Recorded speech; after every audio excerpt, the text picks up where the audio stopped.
Hej, jeg hedder Nikolaj. Jeg skal være jeres lærer her på Religion B på Lyngby VUC e-learning-kursus, som I har tilmeldt jer. Jeg har lavet den her lille video for at præsentere mig selv, så I får sat et ansigt på jeres lærer, og for at I kan lære mig en lille smule at kende. Og så også for at I kan lære lidt om, eller I kan høre lidt om, hvad vi skal igennem, og hvad faget kommer til at indebære, og hvad der er det samme fra hvad I kender, og hvad der vil være forskelligt fra hvad I har haft før om i religion. Og så er meningen jo også, at I skal lave en lille tilkendegivelsesopgave, og det bliver en videopræsentation af jer selv, ligesom jeg kommer til at præsentere mig selv her lidt. Så skal I lave en lille video om jer selv, så jeg også får sat ansigt på jer, og ved en lille smule om jer, så I ikke bare bliver ukendte ansigter bag et navn på en skærm. For at starte lidt med mig selv, så hedder jeg som sagt Nikolaj. Jeg bor i Valby og underviser i religion. Jeg underviser også i historie og engelsk og har været lærer igennem en hel del år. Jeg er ved siden af, når der er tid til det, også rejseleder rundt om i verden for et selskab inde i København. Og jeg har ikke nogen kone og børn, men bor som sagt i Valby, og så ved I en lille smule om mig. Lad os gå i gang med at se på, hvad det er, vi skal lave her på religion på B-niveau. Så religion på B-niveau er en overbygning til religion C, som I allerede har haft. Den første forskel fra religion på C-niveau, det er, at der kommer til at være flere timer, og der kommer til at være mere teori ind over faget.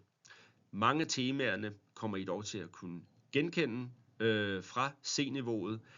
Perspektiverne og dybden vil bare være anderledes, det vil sige, at vi skal mere i dybden, og vi kommer til at have nogle andre perspektiver på de fag eller de emner, som vi har været igennem før.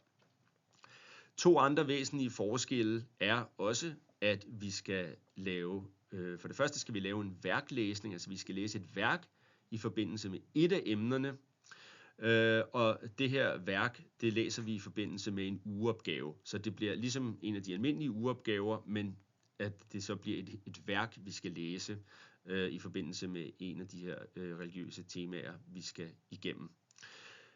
En anden væsentlig forskel er, at I skal også lave en projektrapport, og projektrapporten, den laver I i slutningen af semestret. Projektrapporten vil være om et emne, som I har valgt, ud fra et af de temaer, som vi har været igennem, hvor I går i dybden med et emne, som I selv har valgt inden for det emne, som vi sådan overordnet har været igennem.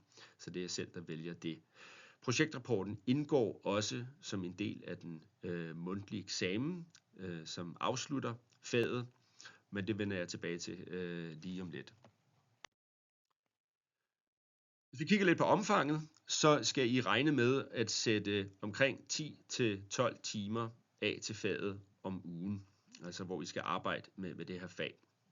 Det vil I blandt andet skulle bruge på at læse stoffet, som jeg lægger ud til jer, og det her stof, som I læser, skal I bruge til at lave de her ugeopgaver, som I skal aflevere hver uge, og så skal I også bruge tid på at kigge på den feedback, jeg giver på jeres ugeopgaver, så I kan finde ud af, hvad der er rigtigt og hvad der er forkert, og hvor vi kan rette til, og ligesom få noget læring ud af den feedback, som jeg giver. Altså I skal altså regne med at sætte 10-12 timer af ugenligt til det.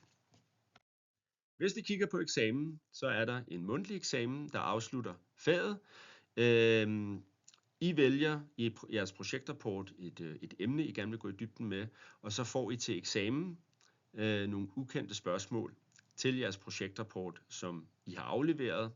Det er den ene del af eksamen. Den anden halvdel af eksamen, der vil I få en ukendt tekst, som I skal analysere, ligesom på C-niveau, som selvfølgelig relaterer til noget, vi har været igennem i faget. Der gives kun én samlet karakter, det vil sige, at man får ikke en karakter for projektrapporten, og så en karakter for den mundtlige præsentation af den ukendte tekst. Det bliver en samlet bedømmelse af hele eksamenspræstationen inde i lokalet. Og så skal det siges, at det er kun den mundtlige præsentation, der kommer til at indgå i bedømmelsen til eksamen. Det vil sige, at vi kommer ikke til at vurdere kvaliteten af jeres projektrapport. Det bliver kun jeres mundtlige præsentation inden til eksamen. Hvis I har spørgsmål til mig, så er I selvfølgelig velkomne til at kontakte mig. I må meget gerne læse alle de informationer igennem, som skolen og som jeg også har sendt jer inde i blandt andet rummet, vores Teams-rum, fordi der står mange svar på de spørgsmål, som I måtte have. Men derudover er I altid velkomne til at skrive til mig med spørgsmål og andet. Jeg svarer så hurtigt og så godt jeg kan inden for normal arbejdstid. Og så er det så jeres tur til at lave en præsentationsvideo, lave en lille video om jer selv, hvor I filmer jer selv og fortæller lidt om, hvem I er, så vi på den måde har lært hinanden en lille smule at kende, selvom det her det er et e-learningskursus. Jeg ser frem til at være jeres underviser her på religion i hele foråret. Jeg håber, vi får noget rigtig, rigtig godt ud af det. Det er jeg sikker på, at vi gør. Kan I have det?